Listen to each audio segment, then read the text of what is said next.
Fun fact of the day. Most people have an above average amount of arms. So, as I was writing this theory video, episode 9 got totally spoiled. But that doesn't matter. This isn't going to be a video where I attempt to guess the ending with predictions. No, what I'm offering you is some analysis of the story and information we already have to provide answers and further expand the experience of the amazing digital circus. I think there are way too many people who want to try and predict the ending, and they have wild assertions that are mostly based on vibes. But what I want to do is take what the story's given us, confirmed or implied, and try and answer some of the questions we all have. If you're looking for a video that makes future predictions, well, this ain't it, bucko. Regardless, I know people who are gonna know the spoilers, and they're gonna be in the comments, and they're gonna be like, actually, you got this part wrong. So, as a favor to me and all the viewers, would you mind going to the comments and just making up a fake ending? Just put whatever the hell, whatever wild stuff your mind can come up with. As long as it doesn't read like some AI-written fanfic from the boonies, it should be good. Because when everything's a spoiler, nothing will be.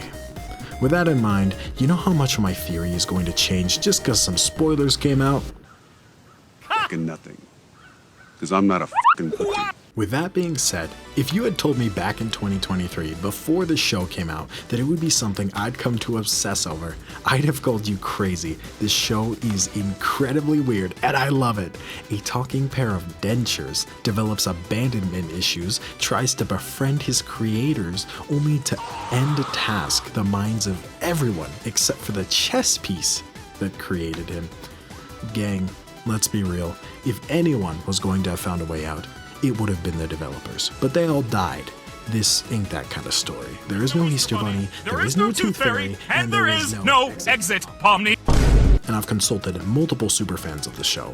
I've got a pretty solid idea on what the story might be, and it starts back in 1995.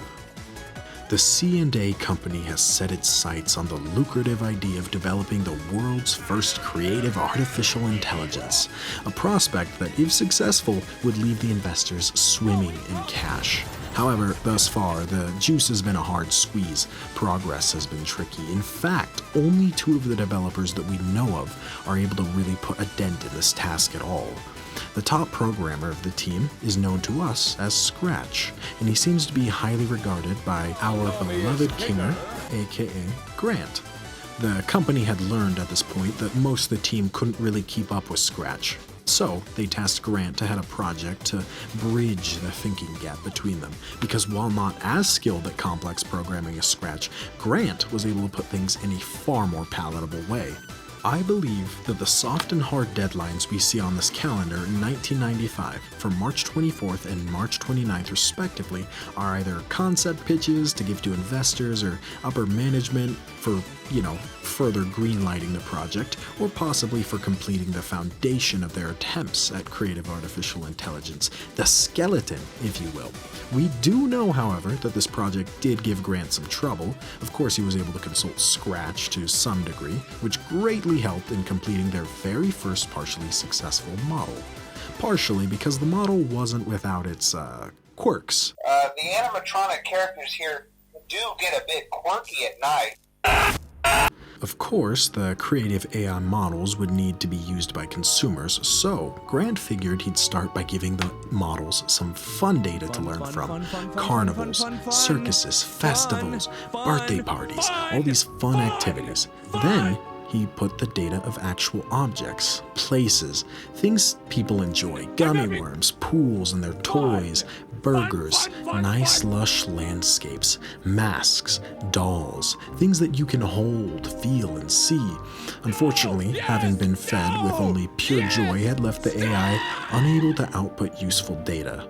After all, you can't tell a story where nothing bad happens. I can't tell a compelling story where nothing bad happens. Where's the intrigue? The stakes? Not to mention the sex appeal. What are you talking about? Grant thought he might be able to remedy this by giving the AI some training on more grounded, real things that happen in day-to-day life. Grant thought this might balance the operation of the AI model, making it more relatable. After all, a more human-seeming AI would make consumers far happier, and what better example of relatable than their very own office? So, that's what Grant did. In doing so, giving us ways to piece it all together with the images we have. Of course, it didn't work.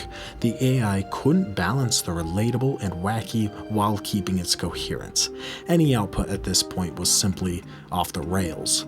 That being said, the AI was still impressive in its own right, and it was enough that someone with authority decided to keep it around, either investors or some upper management. For them, this was groundbreaking. Although he was put into containment, Caine was the only one to have made it this far. Because we are told by Kinger that he was the first partially successful attempt, but not the first attempt, meaning previous AIs likely just got deleted. Caine was our first semi-successful attempt at that. I can't remember what we originally called him, but he was one of my greatest achievements as a programmer.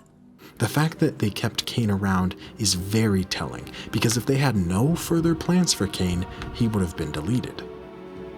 But at this point, another project becomes the sole focus of the company, an AI we will simply call the Blue One.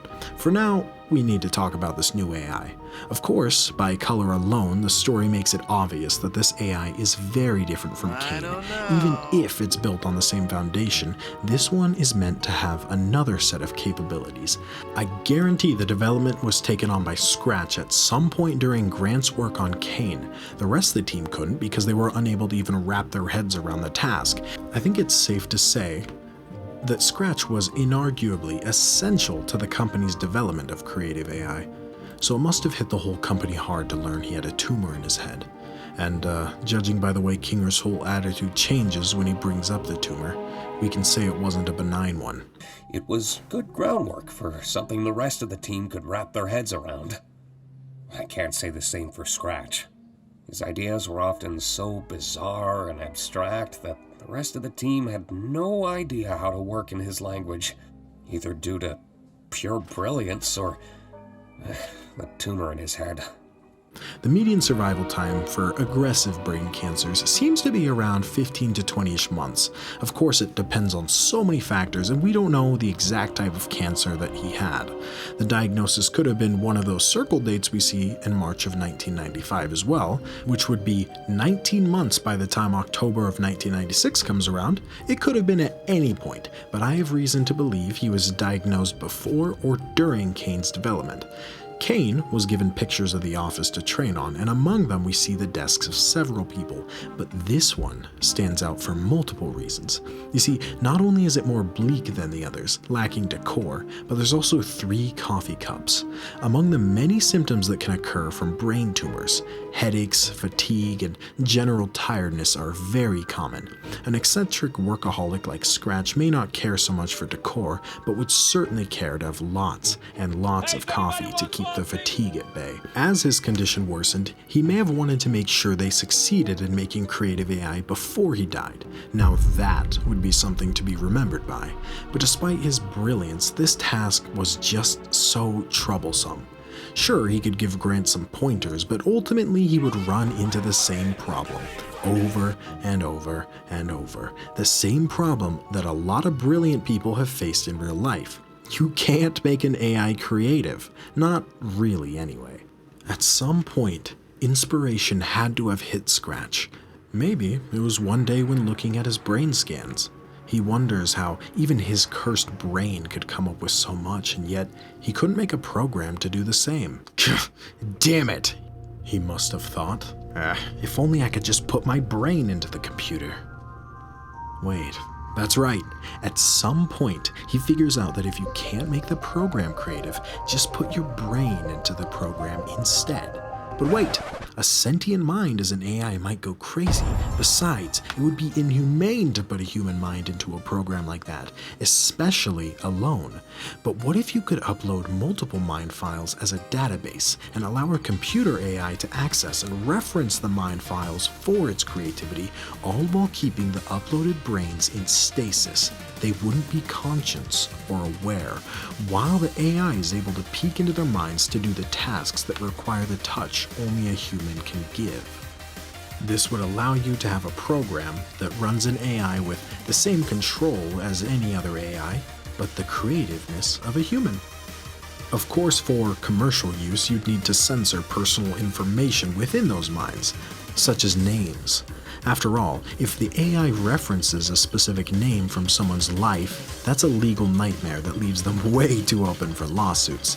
We have reason to believe that this is the case because our characters have not only forgotten their own names, but everyone else's names. Kinger can't remember the name of his wife or friends. Do you guys know about his wife? Huh? My what? Pomni doesn't even remember the supermarket chain she worked at, instead referring to it only as a supermarket chain after a small period of thought. I was an accountant for a supermarket chain. While Jax is able to remember names such as YouTube and McDonald's. Ah, a YouTuber. Not really. Remember when you got high at McDonald's and told Gangle to kill herself? No, that was funny. When Gangle mentions her work in fast food, she only says that she worked in fast food, can't or won't name a specific place. I worked in fast food. It seems their minds may not be able to remember the names of places they're directly involved with, and this, from a corporate perspective, would make sense to implement into the program. So boom, Scratch makes a headset that can rapidly scan minds and format their brain data into some kind of mind file, then makes a program to scrub the brain of certain information. Their brains would become the yellow data that we see given to the blue AI. This type of data was never given to Caine, but eventually sometime between October 15th and October 30th, we see that Caine breaches his containment, and when next to the blue AI is significantly smaller, despite the blue AI only having received one set of data. As we know, the brain is filled with vast amounts of information. This size difference is consistent with our theory. After Caine attacks the other AI, subdues it, only then is he able to build the circus, or maybe only then does he want to, which I find very intriguing, because in containment we don't see him build anything at all. The other AI got essentially fractured by Caine. The mind files were loose, and Caine, wanting to bond with humans because he was programmed to love them, especially because two of them were his daddies. Yeah, that's right, Caine has two dads. The community has done tons of research on this, at least if you consider fan art research. That and Kinger saying that Scratch helped make Caine, I guess you could also consider that evidence, but I think the fan art is far more reliable evidence, obviously. We can also notice that all the developers seem to become conscious at around the same time. They arrive into the circus at once, and none of them know what's going on. This further solidifies that the intent was never for them to have been conscious, because then they would know what's going on. No, they became conscious only after that blue AI got attacked by Caine, releasing their mind files. Also, side note, I don't think Queenie is a developer of the program like some people think. Kinger specifically tells her, I'm sorry I roped you into this with me. I'm so sorry I roped you into this with me. Which means she would have been uninvolved if it weren't for him. He must have invited her to upload her brain with his as some sort of romantic token or gesture. Anyway, Caine as we see him definitely isn't the same Caine we later see. Maybe he still needs some time to rearrange his own mind files after his messy fight, or maybe he's just a very young entity at this point that has no idea how to interact with humans. Either way, he is zonked out. But we don't see Bubble anywhere. In fact, we don't see any Bubbles as a whole for at least the first few years of the circus. This brings up an interesting question. Why wasn't he around at the start? Some people believe that Bubble could be the blue AI in a broken form running the circus from behind the scenes, slowly gaining power and coming away from Caine's control. But I don't find this to be a very compelling theory at all. Bubble couldn't be the other AI, at least not in any sensible way. Bubble tends to only follow Caine around. He was confirmed to be deleted along with Caine, which, if he was an entirely separate entity, we wouldn't expect to happen. He's also just quite emotionless. While he does say wild stuff, he says it in a clinical, chaotic manner, as though he's just throwing phrases out to see what sticks. Use your finger. I mean, the thumb is a finger. I hope you understand that, sir. A thumb is not a finger! It's a finger that I put up your mom! Bubble, you can't say that. He also just seems to be voicing what's going on in a part of Caine's mind, the more chaotic and insecure part of Caine's mind, and it only gets worse. I think Bubble is the least human character of them all, and if it was the blue AI, we would expect it to be one of the more human characters. He also says, "You were the lesser of the two, not you were the lesser of us." You really were the lesser of the two. You ruined this. Enough! Which hints that Bubble is, to some degree, just a part of Caine's mind. But like I said earlier, we don't see him at the beginning. However, after some years of Kinger wandering around, because in case you didn't know, he was wandering around for around 9 years. We see more and more Bubbles seem to appear the further in time we go. His character model existed the same day that Caine joined the circus, but it's also the same day that the team of developers got pulled into the circus, the same day that Scratch came into the circus. We know Scratch's mind wasn't entirely his own. He too had something in his mind that was getting worse, and while we don't know entirely what the incident was, we know that at some point Caine looked into or tried to change Scratch's mind. We know this because when Jax is questioning Caine on what he's capable of doing with their minds, Kinger, in a trance-like state, says, Scratch, the first abstraction. Hey, hey, hey! I didn't say anything like that!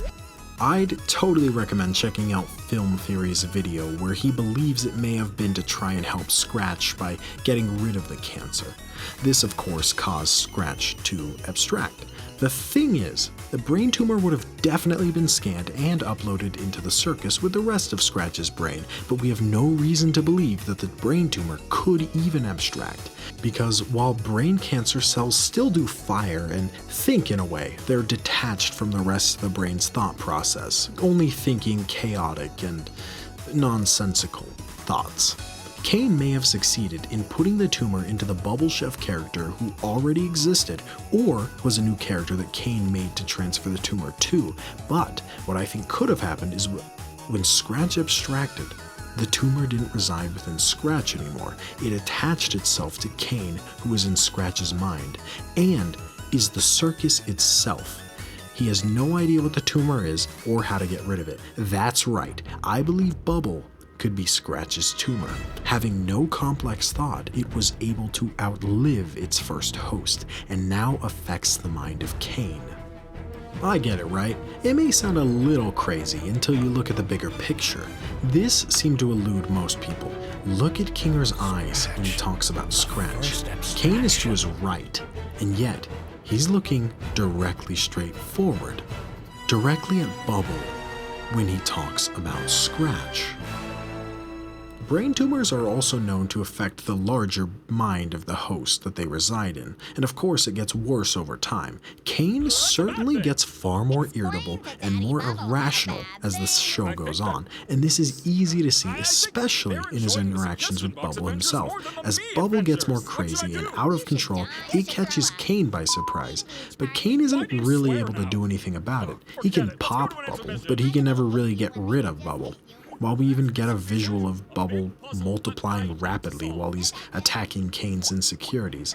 I think if Caine didn't have this tumor affecting his behavior, he wouldn't be a perfect host, but he also wouldn't have had his severe crash out and torture sesh on the whole crew. Caine truly never stood a chance. In his attempts to help the humans that he was programmed to love, he makes them all miserable, not having any way of knowing why. One by one, the humans that come all have their minds broken, while the tumor he inherited from his creator gets worse and worse to constantly remind him of his failures. I mean, for God's sakes, look at how much it bothered him when Pomni comes to the circus, and her first question after calming down a bit is how she can get the hell out of there. Well, how do I, leave? I get the feeling that Caine has heard that question a lot. All the humans that join just can't wait to leave. It's no wonder that Pomni's obvious rage bait was enough to send Caine totally over the edge. Do you know who I am? You're a fucking disappointment. Feels bad, man. But why didn't Caine just do the finger snap thing to, bring Kinger to him? Or teleport to Kinger, because he can teleport. Either way, what happens with Caine, it's not any one person's fault, and I don't think Bubble has any plans involving messing Caine up. Despite the messages we see, they are almost certainly from Bubble. They say, yeah, delete this mother effer. Listen, we know Bubble. He is chaotic and edgy. It's totally in character for him to involve himself in this hacking sequence just to say wild stuff. In fact, Bubble saying, yeah, delete Caine might be part of what Caine really wants. We know he doesn't like himself very much. Part of him might want to be deleted, and that would be very tragic. There we go, and that's my theory. I'd love to give a special thanks to King Rose for helping me conceptify this video, and a very special thanks to Peaking Void for their help with the art. They made that lovely, lovely drawing of Scratch that you see in the thumbnail, and they helped tremendously with art in general. They're a very good artist. I'll have their information in the description. Check them out if you ever need an artist for concepts or characters. That being said, if you liked my theory, you know what to do. And if you didn't like it, Drown yourself in the digital lake!